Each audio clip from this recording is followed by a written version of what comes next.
Call of the Wild, Chapter 6 For the Love of a Man.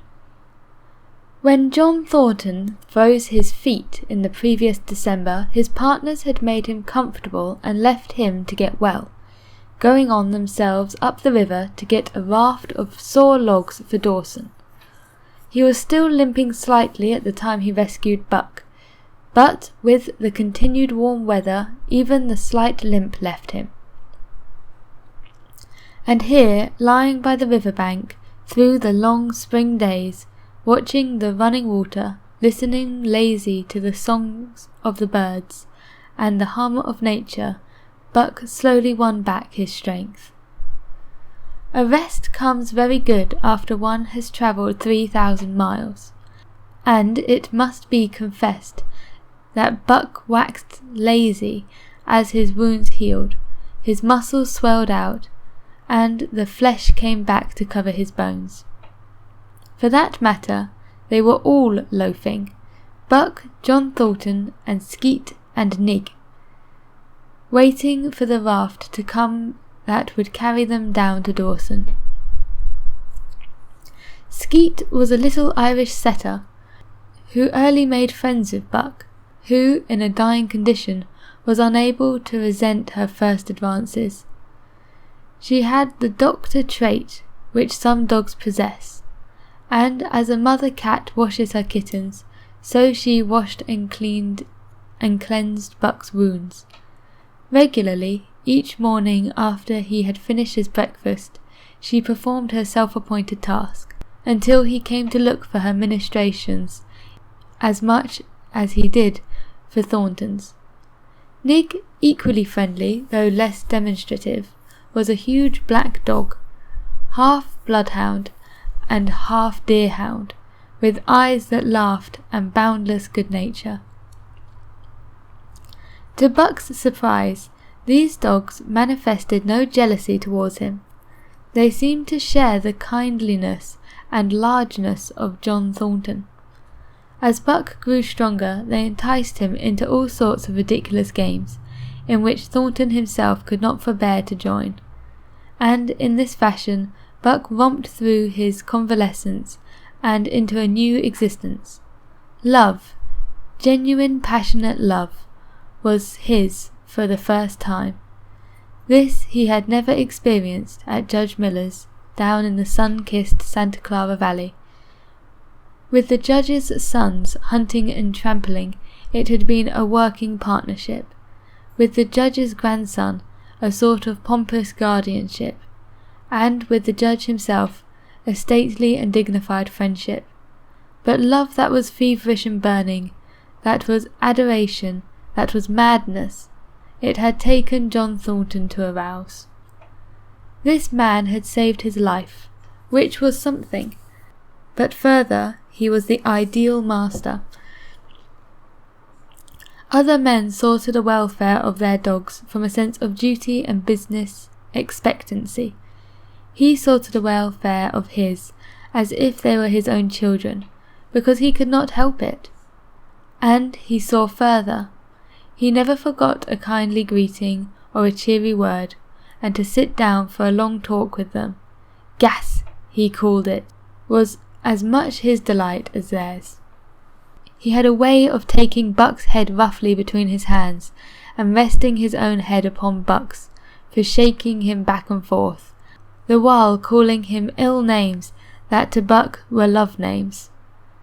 Buck knew no greater joy than that rough embrace and the sound of murmured oaths, and at each jerk back and forth it seemed that his heart would be shaken out of his body, so great was its ecstasy. And when, released, he sprang to his feet, his mouth laughing, his eyes eloquent, his throat vibrant with unuttered sound, and in that fashion remained without movement, John Thornton would reverently exclaim, "God, you can all but speak!" Buck had a trick of love expression that was akin to hurt. He would often seize John Thornton's hand in his mouth, and close it so fiercely that the flesh bore the impression of his teeth for some time afterward, And as Buck understood the oath to be love words, so the man understood this feigned bite for a caress. For the most part, however, Buck's love was expressed in adoration. While he went wild with happiness when Thornton touched him or spoke to him, he did not seek these tokens. Unlike Skeet, who was wont to shove her nose under Thornton's hand and nudge till he petted, or Nig, who would stalk up and rest his great head on Thornton's knee, Buck was content to adore at a distance. He would lie by the hour, eager, alert, at Thornton's feet, looking up into his face, dwelling upon it, studying it, following with the keenest interest each fleeting expression, every movement or change of feature. Or, as chance might have it, he would lie farther away, to the side or rear, watching the outlines of the man and the occasional movements of his body, and often such was the communion in which they lived. The strength of Bucks's gaze would draw John Thornton's head around, and he would return the gaze, without speech, his heart shining out of his eyes, as Buck's heart shone out. For a long time after his rescue, Buck did not like Thornton to get out of his sight. From the moment he left the tent to when he entered it again, Buck would follow at his heels. His transient masters since he had come into the Northland had bred in him a fear that no master could be permanent. He was afraid that Thornton would pass out of his life, such as Perrault and Francois and the Scotch half-breed had passed out. Even in the night, in his dreams, he was haunted by this fear. At such times he would shake off sleep and creep through the chill into the flap of the tent, where he would stand and listen to the sound of his master's breathing. But in spite of this great love he bore John Thornton, which seemed to bespeak the soft civilizing influence, the strain of the primitive, which the Northland had aroused in him, remained alive and active. Faithfulness and devotion, beings born of fire and roof, were his. Yet he retained his wildness and willness. He was a thing of the wild, come in from the wild, to sit by John Thornton's fire, rather than a dog of the soft Southland, stamped with the marks of generations of civilization. Because of his very great love, he could not steal from this man, but from any other man in any other camp he did not hesitate an instant, while the cunning with which he stole enabled him to escape detection. His face and body were scored by the teeth of many dogs, and he fought as fiercely as ever and more shrewdly. Skeet and Nig were too good-natured for quarrelling. Besides, they belonged to John Thornton. But the strange dog, no matter what the breed or valour, swiftly acknowledged Buck's supremacy, or found himself struggling for life with a terrible antagonist. And Buck was merciless. He had learned well the law of club and fang, and he never forwent an advantage or drew back from a foe he had started on the way to death. He had lessoned from Spitz, and from the chief fighting dogs of the police and mail, and knew there was no middle course. He must master or be mastered, while to show mercy was a weakness. Mercy did not exist in the primordial life. It was misunderstood for fear, and such misunderstandings made for death. Kill or be killed, eat or be eaten, was the law, and this mandate, down out of the depths of time, he obeyed. He was older than the days he had seen and the breaths he had drawn. He linked the past with the present, and the eternity behind him throbbed through him in a mighty rhythm to which he swayed as the tides and seasons swayed. He sat by John Thornton's fire, a broad-breasted dog, white-fanged and long-furred, but behind him were the shades of all manner of dogs, half-wolves and wild wolves, urgent and prompting, tasting the savour of the meat he ate, thirsting for the water he drank, scenting the wind with him, listening with him and telling him the sounds made by the wild life in the forest, dictating his moods, directing his actions, lying down to sleep with him when he lay down, and dreaming with him and beyond him, and becoming themselves the stuff of his dreams. So peremptorily did these shades beckon him, that each day mankind and the claims of mankind slipped farther from him. Deep in the forest a call was sounding, and as often as he heard this call, mysteriously thrilling and luring, he felt compelled to turn back upon the fire and the beaten earth around it, and to plunge into the forest, and on and on. He knew not where or why, nor did he wonder where or why, the call sounding imperiously deep in the forest. But as often as he gained the soft unbroken earth and the green shade, the love of John Thornton drew him back to the fire again. Thornton alone held him. The rest of mankind was as nothing. Chance travellers might praise or pet him, but he was cold under it all, and from a too demonstrative man he would get up and walk away.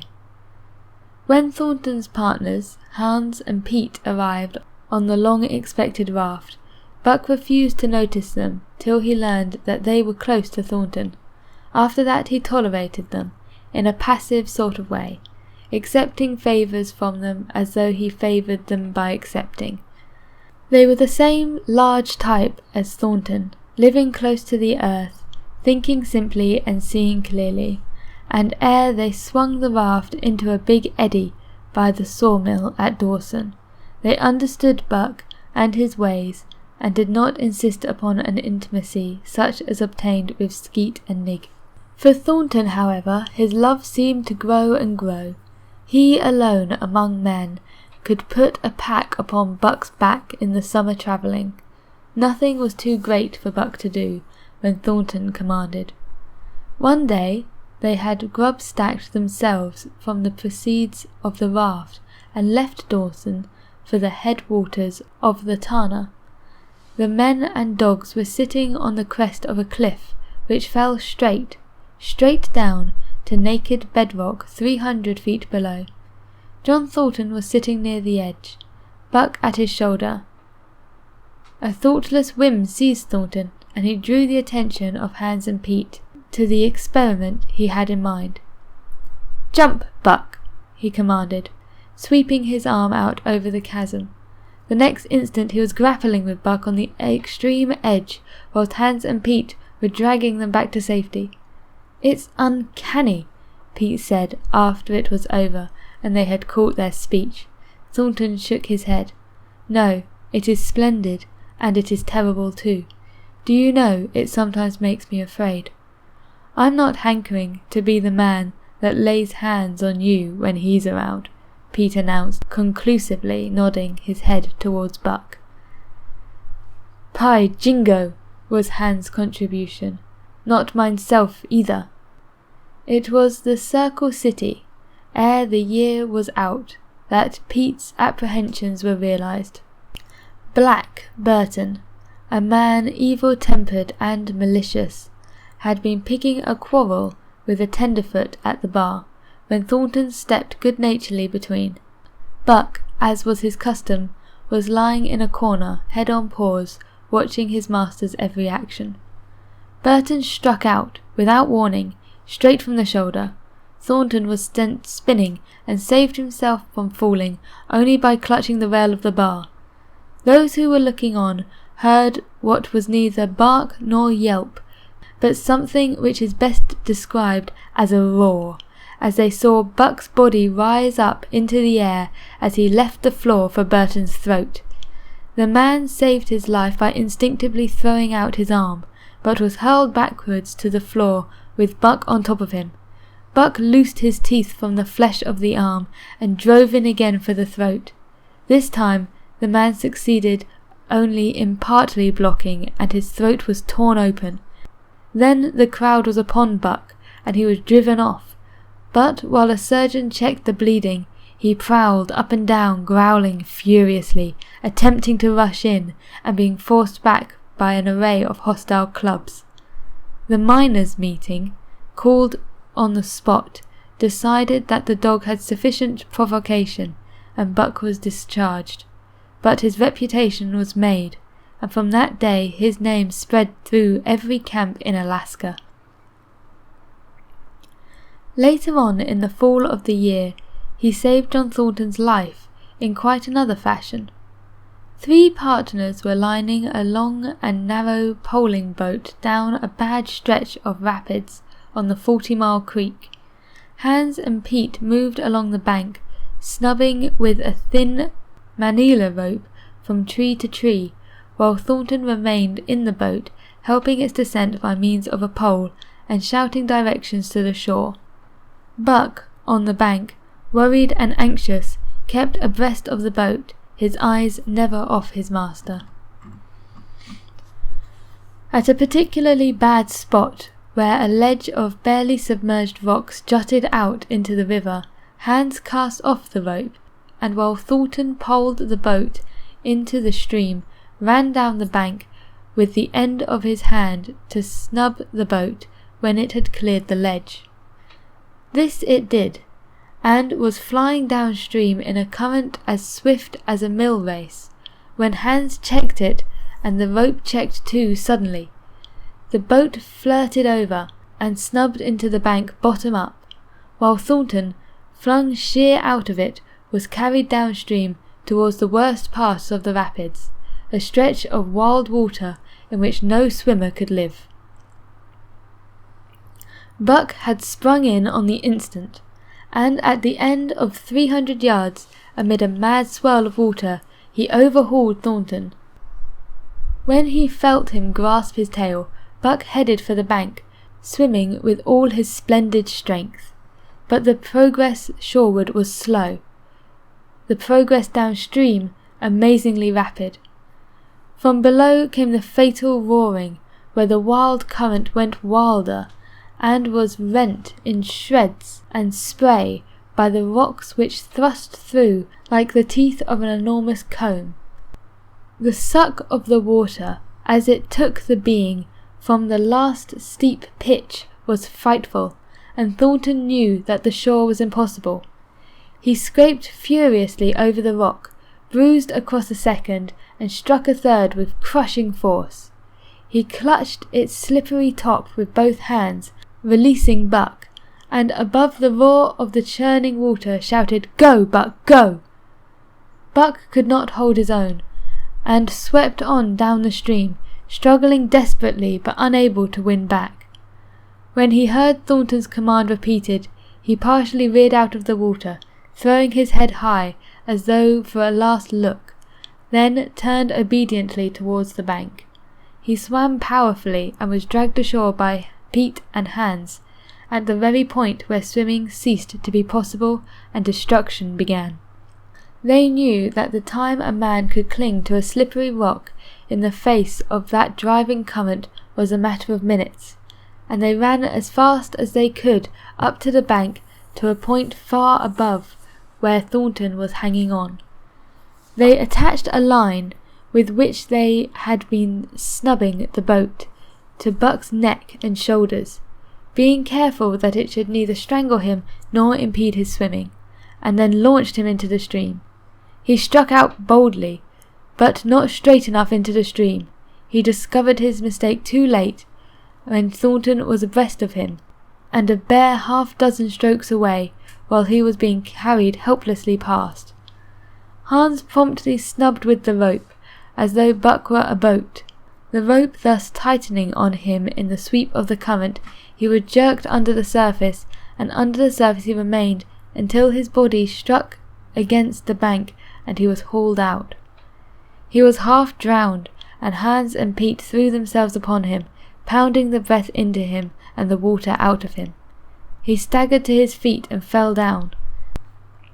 The faint sound of Thornton's voice came to them, and though they could not make out the words of it, they knew that he was in his extremity.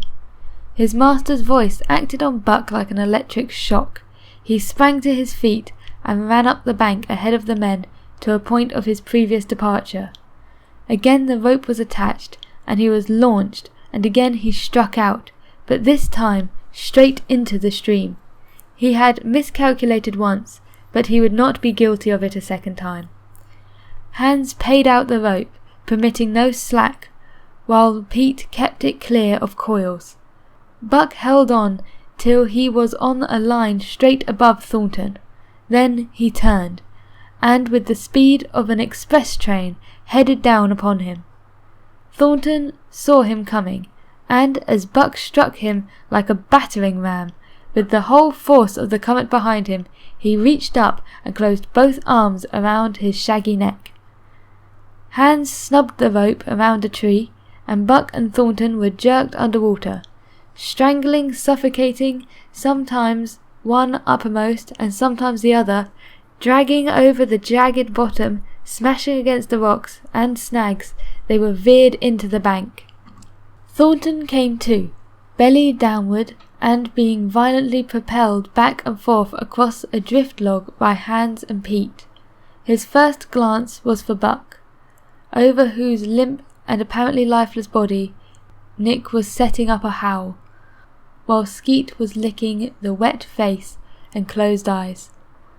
Thornton was himself bruised and battered, and he went carefully over to Buck's body, when he had been brought around, finding 3 broken ribs. "That settles it," he announced. "We camp right here." And camp they did, till Buck's ribs knitted and he was able to travel.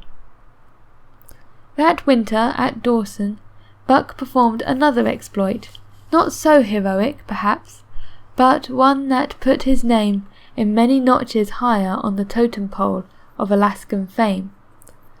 This exploit was particularly gratifying to the 3 men, for they stood in need of the outfit which it furnished, and were enabled to make a long-desired trip into the Virgin East, where miners had not yet appeared.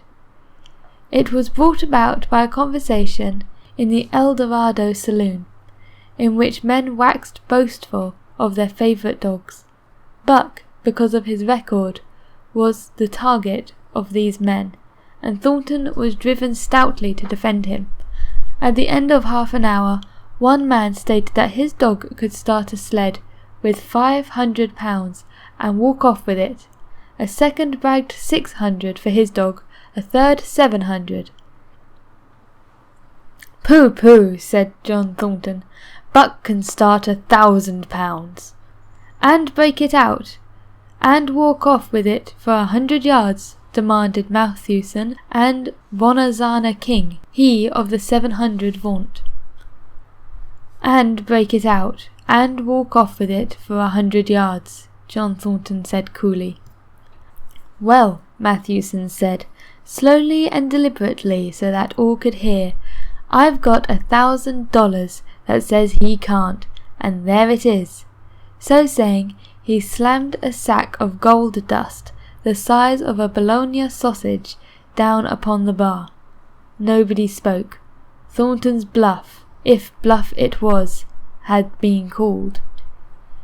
He could feel a flush of warm blood creeping up his face. His tongue had tickled him. He did not know whether Buck could start 1,000 pounds. 1/2 a ton! The enormousness of it appalled him. He had great faith in Buck's strength, and had often thought him capable of starting such a load, but never, as now, had he faced the possibility of it. The eyes of a dozen men fixed upon him, silent and waiting. Further, he had no $1,000, nor had Hans or Pete. "I've got a sled standing outside now, with 25-pound sacks of flour on it," Matthewson went on, with brutal directness. "So don't let that hinder you." Thornton did not reply. He did not know what to say. He glanced from face to face in the absent way of a man who had lost the power of thought and is seeking somewhere to find the thing that will start it going again. The face of Jim O'Brien, a mastodon king and old-time comrade, caught his eye. It was as a cue to him, seeming to rouse him to do what he would never have dreamed of doing. "Can you lend me 1,000? he asked, almost in a whisper. "Sure," answered O'Brien, thumping down a plethoric sack by the side of Matthewson. "Though it's little faith I'm having, John, that the beast can do the trick." The El Dorado emptied its occupants into the street to see the test. The tables were deserted, and the dealers and gamekeepers came forth to see the outcome of the wager and to lay odds. Several hundred men, furred and mittened, backed around the sled with easy distance. Matthewson's sled, loaded with 1,000 pounds of flour, had been standing for a couple of hours in the intense cold. It was 60 below zero. The runners had frozen fast to the hard-packed snow. Men offered odds of 2 to 1 that Buck could not budge the sled. A quibble arose concerning the phrase "break out." O'Brien contended it was Thornton's privilege to knock the runners loose, leaving Buck to break it out from a dead standstill. Matthewson insisted that the phrase included breaking the runners from frozen grip of the snow. A majority of the men who had witnessed the making of the bet decided in his favour, whereat the odds went up 3 to 1 against Buck. There were no takers. Not a man believed him capable of the feat. Thornton had been hurried into the wager, heavy with doubt, and now that he looked at the sled itself, the concrete fact, which the regular team of 10 dogs curled up in the snow before it, the more impossible the task appeared. Matthewson waxed jubilant. 3 to 1, he proclaimed. "I lay you another 1,000 at that figure, Thornton. What do you say?" Thornton's doubt was strong in his face, but his fighting spirit was aroused, the fighting spirit that soars above odds, fails to recognize the impossible, and is deaf to all save the clamour of battle. He called Hans and Pete to him. Their sacks were slim, and with his own the 3 partners could rake together only $200. In the ebb of their fortunes, this sum was their total capital, yet they laid it unhastingly against Matthewson's 600. The team of 10 dogs was unhitched, and Buck with his own harness was put into the sled. He had caught the contagion of excitement, and he felt that in some way he must do a great thing for John Thornton. Murmurs of admiration at his splendid appearance went up. He was in perfect condition, without an ounce of superfluous flesh, and the 150 pounds that he weighed were so many pounds of grit and virility. His furry coat shone with the sheen of silk. Down the neck and across his shoulders, his mane, in repose as it was, half bristled and seemed to lift with every movement, as though excess of vigour made each particular hair alive and active. The great beast and heavy forelegs were no more than in proportion with the rest of his body, where the muscles showed in tight rolls underneath the skin. Men felt these muscles and proclaimed them hard as iron, and the odds went down 2 to 1. Gad, sir, stuttered a member of the latest dynasty, a king of the Skoo-cum benches. "I offer you 800 for him, sir. Before the test, sir, 800 just as he stands." Thornton shook his head and stepped to Buck's side. "You must stand off him," Matthewson protested. "Free play and plenty of room." The crowd fell silent. Only could be heard the voices of the gamblers vainly offering 2 to 1. Everybody acknowledged Buck as a magnificent animal, but 25-pound sacks of flour bulked too large in their eyes for them to loosen their pouch strings. Thornton knelt down by Buck's side. He took his head in his 2 hands and rested cheek to cheek. He did not playfully shake him, as was his wont, or murmur soft love curses, but he whispered in his ear, "As you love me, Buck, as you love me," was what he whispered. Buck whined with suppressed eagerness. The crowd was watching curiously. The affair was growing mysterious. It was like a conjuration. As Thornton got to his feet, Buck seized his mittened hand between his jaw, pressing in with his teeth and releasing slowly, half reluctantly. It was the answer, in terms, not of speech, but love.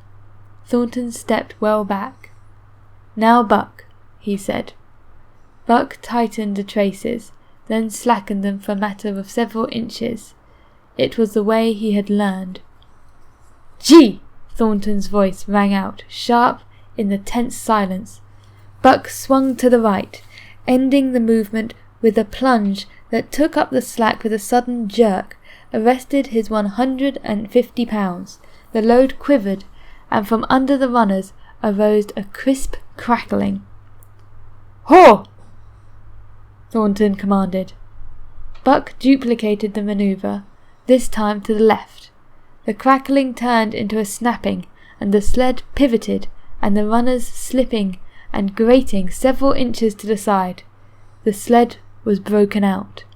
Men were holding their breaths, intensely unconscious of the fact. "Now, mush!"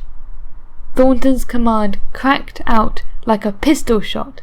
Buck threw himself forward, tightening the chases with a jarring lunge.